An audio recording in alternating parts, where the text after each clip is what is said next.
So, this is not a regular confessional. This is actually a Friday video, and it's kind of travel related and kind of a response to Alachia's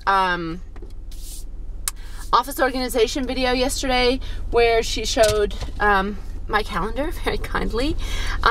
So for the past 2 years now, I have been studying and practicing landscape and travel photography. I mean, I've always taken pictures, but it's in that time that I've sort of been, has it been 2 years? Yes. So I've been sort of developing and learning in particular about travel photography. And the first year I made a calendar, and then I also made a calendar last year. And if you look at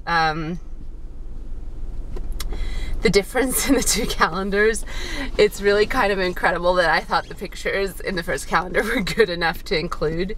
But anyway, I thought, because the calendars are sort of based on our travels and sort of reflect on our travels, I thought I would make this hopefully a 3-part series on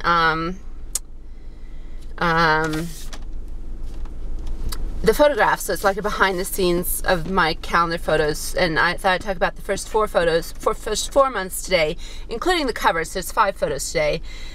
I will put links to all the photos on Flickr down below. They are copyrighted, but if you're interested in having one as a wallpaper, I would be more than flattered, and just let me know and we'll see what we can do. Okay, because, you know, I don't actually make money off my photography, but I would like to have the opportunity to if I could. And also I've found that Creative Commons licenses that I've used in the past that have had attribution and non-commercial, I have found that, because I don't want other people making money off my photography if I'm not going to, the fine line between what is considered commercial and not commercial is quite ridiculous, actually. One of the first photographs in the calendars actually featured on the Coromandel.com, which is, Coromandel is a part of New Zealand that I photograph, and it's on the North Island, northeast, just before you head into Northland. And it's a link to my Flickr image, but I still feel like that's commercial use. Yeah. So, okay, I'm going to start driving while talking about the pictures, but I'm going to stop for each of the photos to show them to you just briefly. So, because I know Alachia likes me talking when I'm driving. Okay, so the first one is the cover image for 2012. These are all made by my canvas, by the way. And I give them to family and friends. I haven't given them to everyone because I don't like inflicting my art on people. I don't want them to feel obliged to, you know, compliment me or anything. But so this is the 2012 cover photo. This is the Pacific Ocean from the Pacific Highway in California. So I took that photo. We went to Carmel from the day after Christmas in 2010, so a year and 3 months ago. I rented a house through Vacation Rentals by Owners. I actually thought about writing up what I think of that website one day for a travel post too. vrbo.com. I rented a house on the beach in Carmel for a week because I wanted to visit a friend from high school who lives in San Francisco, which is, you know, really close. Well, close by American driving standards anyway. And I wanted to see the beach because you'll find there's a real theme in my travels. I try to schedule as many beach sightings or ocean sightings as possible sprinkled throughout the year, because it's like the one thing I miss the most about Colorado is being able to see the ocean. It makes me feel really claustrophobic. The ocean is something that's really important to me. So you'll find a theme through most of our family travels that includes going to see ocean. So this is December 2010. I think this photo was taken, it's one of the first photos that was taken with my wide angle lens. My husband gave me my 12 to 24 millimeter Nikkor lens, which goes with Nikon cameras, for Christmas that year, specifically for my landscape photography. And we were driving down the Pacific Coast Highway. I think we were heading towards Hearst Castle, actually, from Carmel. Me, my husband, and my 2 kids. We were driving a rental car because we flew to San Jose from Denver and stayed in Carmel. And it was cold, and it was blustery, and it had been raining that day, and we're driving down the highway, and we were stopped for some road works, actually, and the sun was sort of peeping out from the clouds. The times we had stopped previously, if you go on my Flickr stream, you can see there's a few rainbow shots from the same day, where I'd actually staged the photos and, gotten out of the car and tried to protect my gear from the sprinkles of rain that were going. And this photo here is actually taken out the car window as we are stopped by roadworks, because I just loved the whole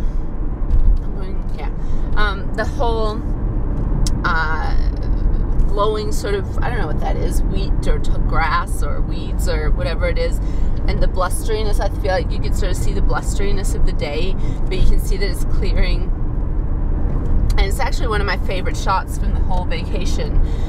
And it just shows you that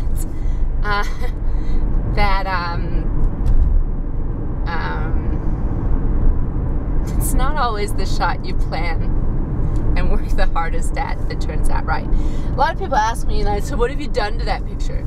First of all, this is sort of an aside, but it's important to me. So first of all,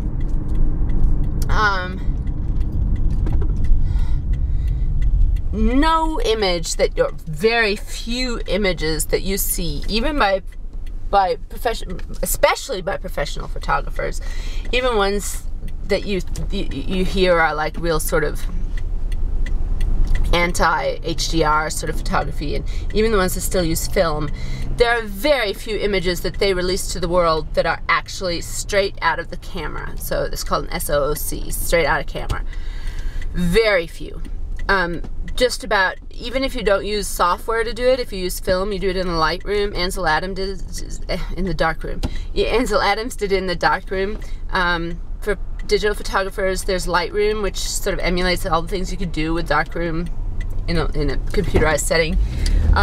Just about every photographer will tweak brightnesses, exposures, vibrancy of colors, all sorts of things. So there are very few of my images that you will see that haven't been tweaked at all. Of course they have been. It's part of the art. It's part of the photography. But I will tell you if there's something in particular that I've done with an image to make it different. That's what I'll do. Okay, so this image is not HDR. I haven't done a whole lot to it. I might have adjusted some light levels a little bit. I might have dropped the luminosity of the sky. One of the things that happens with landscape photography in particular, if you can either, like what happens is your camera exposes, right, for whatever you want it to expose for. And then there's usually, especially in landscape photography, the sky is too bright. It's not like what your eyes saw because of the exposure of the camera. You can use a filter on the top of your lens to change that, and a lot of photographers do that. Think of it as using sunglasses, and but what those filters can do, especially on a very wide angle lens, is they can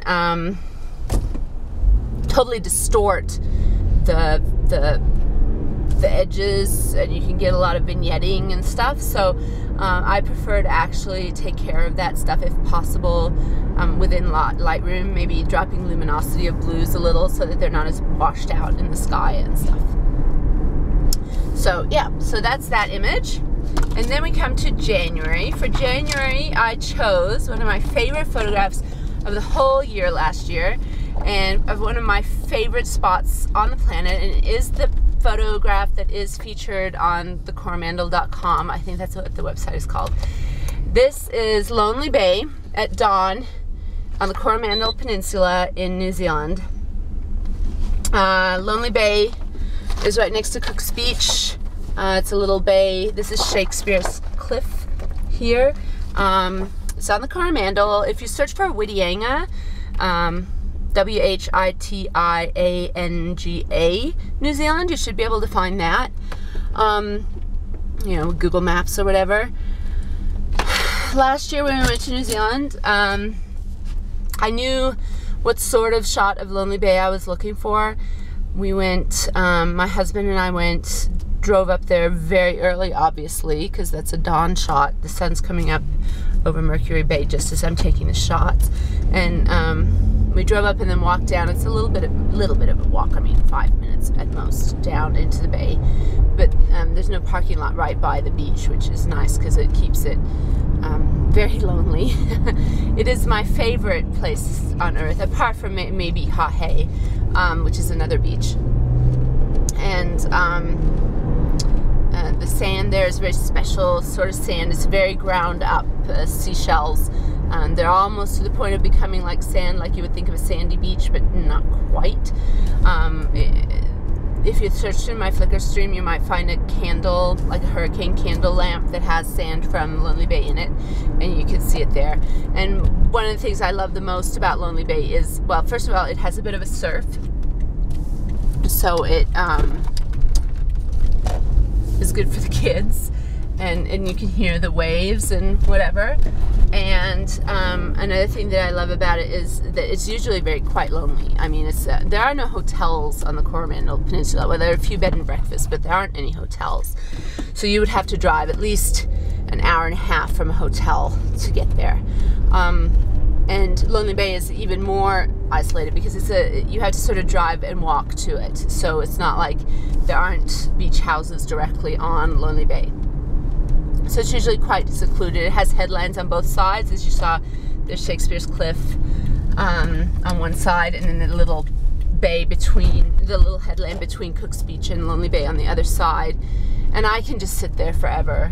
I really can. I can sit there and read and just look at the ocean and sleep. And it's so peaceful and so wonderful. I'm very lucky in that my husband is from New Zealand, and his parents have a place at Cook's Beach, which means I have access to this, and we go once a year. And so that shot was taken at dawn. It's obviously quite a long exposure because as you can see, you know, the water's kind of milky. That's a long exposure, so it's obviously a tripod shot. I think I've upped the blue in the sky a little because it was washed out and dawny. I wish, and I will go back sometime in November. I'd like to go to New Zealand in November sometime, because these trees flower red flowers. They're called pahutakawas, and they flower red flowers, and I really want to get those shots at some point. I'll be back in a moment. Okay, so that's Lonely Bay on the Coromandel Peninsula in New Zealand. So that's from must have been the end of March, if not early April, that photo. Oh, and by the way, the reason I have this was a special request from a family member in Norway that I gave a calendar to the year before. She wanted to know where all the photos had been taken, so yeah. Okay, Black Canyon of the Gunnison, Colorado. It is February. This is an HDR shot, which means it's 3 exposures blended together. I used Photomatics to do it.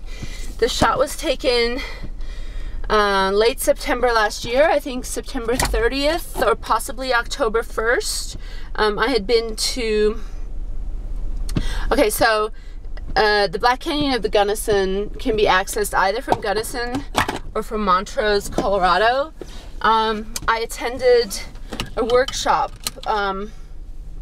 with an amazing landscape photographer called Tom Till, who is based out of Moab in Utah, at the Telluride Photo Festival last year, which was timed to coincide with the fall colors. And my husband is a rock freak. Well, he's very interested in geology. He's not a geologist, he is an engineer, but most petroleum engineers have a little bit of a geologist in them. I think it's safe to say. And he's always, you know, he loves canyons and rocks and mountains and stuff like that. So he really, really wanted to go see the Black Canyon of the Gunnison. My kids are beyond thinking it's fun to go on road trips. So my husband and I went alone to the Telluride Photo Festival so I could attend the workshop, and he hiked and worked while I was at the workshop. We're very lucky in that he can actually work from just about anywhere, so he just brings his laptop. As long as he has a computer connection, he's happy. And we stayed in a condo in Telluride. And there's another shot from Telluride, that Telluride trip, that I really sort of wish that I had made the calendars from downtown Telluride as this at dusk. You can see moving lights and stuff. It's a very long exposure HDR shot. Might make it next year because I really like it a lot. And then there's the one that I just had canvassed and put up in my entryway. And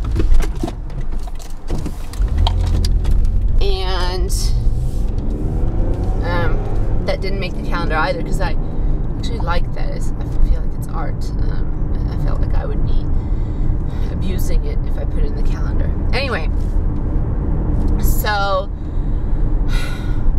the Saturday when the workshop was finished, we stayed an extra day in Telluride. It's about a 5-hour drive from Denver to Telluride, so that we could go see the Black Canyon. I'm terrified of heights, like really, really scared of heights. It helps that my husband is not, and that he sort of makes fun of me because he makes me deal with it. These shots are taken with my arms rested. It's not a tripod shot. They're handheld, multiple exposures, 3 bracketed shots. And if I hadn't made it HDR, you would not have been able to see down into the canyon, because, or either that or the sky would have been black or completely white. I mean, because if I exposed for inside the canyon, so you can see the canyon, this would be washed out. But if I'd exposed for up here, this would be too dark and you wouldn't see anything. So that was from just walking along just the tourist sort of trail at the canyon. This month's photograph is from Lofoten, Lofoten in Norway, from Nordland fylke. My accent there was terrible. So this is Lofoten. That shot was taken as we were driving into Lofoten on our very first day. So I have done just about nothing to that picture. I have dropped the luminosity of the sky a little bit. That's it. That's what it looked like that day. It was ridiculously stunning. So this is above the Arctic Circle. I had never been that far north in Norway until last summer. This is on August 1st. My husband had been up with a friend when he was living in Norway before he met me. But we'd never been up together. It's ridiculously expensive to visit there, but if you ever get the chance, I would just, it's amazing. It really is. So it's the land of the midnight sun. We were a couple of weeks too late to see the actual midnight sun, but I mean, it was still light the whole time. We drove in from, we were supposed to land in Bodø. So B-O-D-O-E if you speak Norwegian. Norway will find you this on Google Maps. And there's an archipelago of islands that reaches out into the Norwegian Sea, or North Sea, and that's Lofoten. The archipelago of islands is Lofoten. Famous for fishing, famous for being bloody dark and stormy in winter, and being the land of the midnight sun and beauty in the summer. And I really wanted to go, so on our last trip to Norway, we combined it, which was last July through August. It was 3 weeks. combined the trip up there. Man, it was so expensive. Oh my God, still paying stuff. So we were supposed to land in Buda, and I booked a car from Buda, and drive up. No, take the ferry from Buda, I think we were supposed to. Well, there was this really localized fog bank in Buda that day. That sort of stuff happens along the coast of Norway, especially up north. And we couldn't land in Buda, and we flew on up to Harstad. H-A-R-R, or you could look up Evenes, E-V-E-N-E-S. And so we landed there, and I ran out the door and tried to get, my rental car changed before other people came out, because, I don't know, Evenes maybe has 4 rental cars. I don't know, but I got it sorted. We got our luggage off the plane. A lot of people were waiting on the plane until they could go back to Buda to land. And then we start driving down. And as we have departed the airport, we're probably half an hour and just about to cross the first bridge onto the islands, the archipelago. My youngest son, who had bought my iPad off me when I bought my iPad 2, I sold it to him for a reduced price. Says, "Oh my God, Mom, I don't have my iPad." It's in the seat pocket in front of him on the plane. And the tears, there's a fire truck. Okay, and there were tears, and there was drama, and there were tears, and there was drama. And I spent the next 45 minutes of our drive, it's like 2-hour drive to our little hotel sort of place, little cabin hotel sort of thing. I spent trying to look out the window, but at the same time on the phone trying to get someone at the rinky-dink little Norwegian airline that we took, Widerøe, to actually answer the phone somewhere so I could get them to put it in Lost and Found, and so we could get it on the way out again. Miraculously, someone called me back that evening, and miraculously they had found his iPad, and miraculously no one had taken it, and miraculously we were able to pick it up again in Buda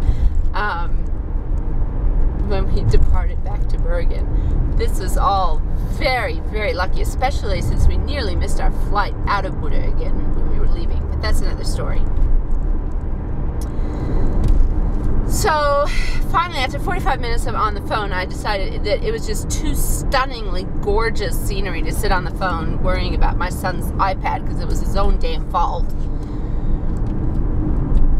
And I started looking around, and we came through this tunnel, and we saw that view on our right-hand side, and I told my husband, "You better stop." And I got out of the car, I got my tripod, I set up my camera, and I also took a panorama of the same scene. I need to stitch that together still, I think. I don't think I've done that. So this is the right-hand side of the road. So if you can continue this way, you're heading out the archipelago, and that's looking back towards the east. That's not the mainland, that's still up the archipelago. These flowers were everywhere. Oh my God, they were beautiful. And there's all these little fishing houses and stuff, and they have their little red, either red or yellow, it seems like. The sky was just incredibly blue. That purple was so incredible, and the blue from the water, oh my God, it was just so stunning. And I'm so glad I captured that. I've taken out a bit of dust that was on my lens and stuff in that shot, but other than that, I've dropped the luminosity. I haven't done anything to the vibrancy or anything. It looked like that. So yeah, Lofoten is a stunningly beautiful place, and I'm so glad that I got that shot that day, because the other days we were there, while it was gorgeous on some days, it was quite rainy and cloudy the 2 full days we were there, and then it was stunning again the morning we were leaving. So I wouldn't have been able to get that shot again some other time on the trip. So yeah, felt very fortunate to see it like that, and to actually, it was beautiful the day we went to Trollfjord too, but that's a different story for later in the calendar. And then well, I'm nearly at Coles, which is my first stop today, but I thought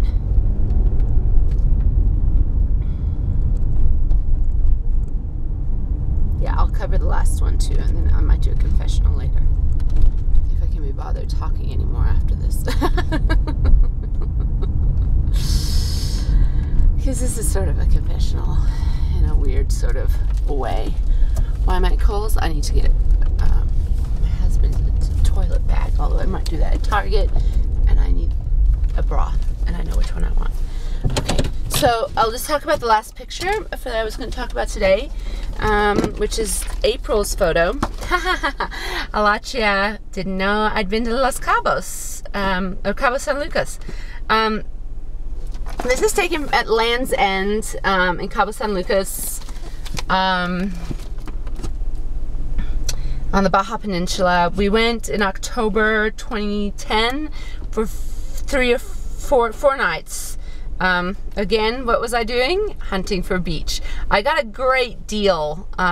We came back from New Zealand that year in, like, I think we were in January, and I thought, oh my god, it's gonna be till March until I see the beach again. That's like March the following year until I see the beach again. That's ridiculous. So I instantly booked this Cabo vacation, and I got a deal at, we stayed at the Pueblo Bonito Sunset Beach. Why is it called Sunset Beach? That's why.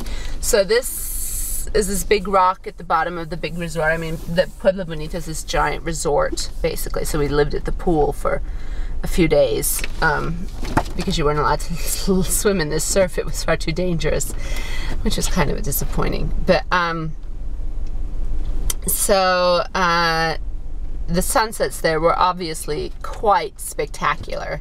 There was I really had no clue how to shoot this. I really didn't. I really had no idea how I was going to shoot this. And I shot about 200 shots. I had it on rapid fire. I'm very, with my tripod down there, the kids and my husband were walking around.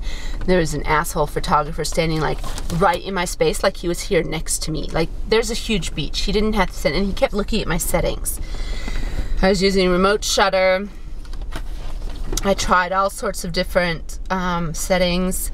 I have a few shots that I really liked from that day. This has not been tweaked much, hardly at all, because I didn't even know how to use Lightroom when I took these. I think maybe I slid the recovery bar a little. Yeah, that was my trip to Cabo because I needed to see beach. It was just basically staying in a resort for 4 days. We got upgraded to a suite because I'd booked separate rooms for us and the kids, and they didn't have any close to each other, so they put us in a 2-bedroom suite instead, which is kind of nice. Yeah, and went to a really, really nice restaurant there at the Pueblo Bonito. You had to take, I don't know, I'm not a resort fan, but as far as resorts go, this was pretty spectacular. The only thing was that, like, you can't swim in the ocean, which kind of sucks. If you stay on the other side of Land's End, like in the Cabo part, this is sort of past Cabo and past the headland, sort of. So this is Pacific Ocean, but the Sea of Cortez is on the other side of the peninsula, and it's safer to swim in. Yeah, would I spend money to go back? I don't know. I've seen it now. You stay in a hotel by the pool. I'd rather sort of go to New Zealand where I can go to the beach and not worry about crowds or tourism or touristy prices or resort prices. But yeah, yeah, it was a really nice, relaxing time. I enjoyed it. You can buy, there's a really hard sell, timeshare sell going on at these places. We refused to take the tour. I mean, yeah. So, that's the first 4 months of my calendar. It's sort of a, so that encompasses what? October 2010 through March 2011 of travels. Well, I guess October too, because I've sort of put the Gunnison photo in there too. I was thinking, yeah. This, by the way, is the painted walls of the Gunnison Canyon. They're what my husband really wanted to see. Apart from it being the deepest, I think, canyon in the U.S., I'm actually not sure about that, but I think it might be the deepest canyon in the U.S. Apart from that, it has these painted walls, and they were, the reason they're different color is because they had molten rock come through after the canyon was formed. It sort of seeped in, I'm not a geologist, but it seeped in after the formation of the rock, and that's why it's a different color, apparently. Yeah. So, there you go. Hope that was remotely interesting. And I'll plan on doing the next 4 months, which will be what? May, June, July, August. Sometime after I get back from New Zealand. Hoping to get some really nice New Zealand shots this year. Obviously I won't get flowering Pohutakawa again. That has to wait till the kids are out of school and John and I can go on our own, because we can't go in November. I can't take the kids out of school anymore in November. They're too far along in school. It's already a drama that I'm taking them out this year. So, there you go. Hope that was interesting. Bye.